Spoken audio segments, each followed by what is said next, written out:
কোনো অপ্রীতিকর ঘটনা না ঘটলে ফলাফল যেমনই হোক মেনে নেয়ার ঘোষণা দিয়েছেন ঢাকা ১৩ আসনের প্রার্থী এবং খেলাফত মজলিসের আমির মাওলানা মামুনুল হক। রাজধানী মোহাম্মদপুরের শারীরিক শিক্ষা কলেজে ভোট প্রদান শেষে তিনি একথা বলেন। মামুনুল হক বলেন, এখন পর্যন্ত ভোটের পরিবেশে কোনো সমস্যা দেখেননি তিনি। ঢাকা ১৩ আসনে বিএনপি মনোনীত প্রার্থী ববি হাজ্জাজকে সকালে ভোট কেন্দ্র পরিদর্শন করেন। এ সময় গণমাধ্যমকে তিনি জানান, এ পর্যন্ত প্রশাসন আস্থা ধরে রেখেছে।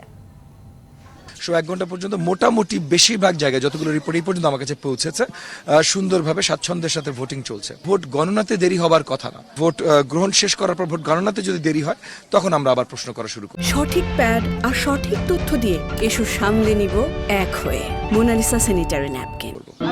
এখানে কোনো সমস্যা এ পর্যন্ত আমার চোখে পড়েনি, তবে রাতের কোনো জায়গায় কিছু সন্দেহজনক কার্যক্রম আমাদের আমরা সংবাদ পেয়েছি। বিষয়গুলি এখন আমরা ভালো করে আরো পর্যবেক্ষণ করব। আইন শৃঙ্খলা পরিস্থিতি এখনো কোনো অবনতির আমরা কোনো লক্ষণ আমাদের এখানে দেখতেছি না। আশা করছি সারাদিন এভাবে থাকতে চাই।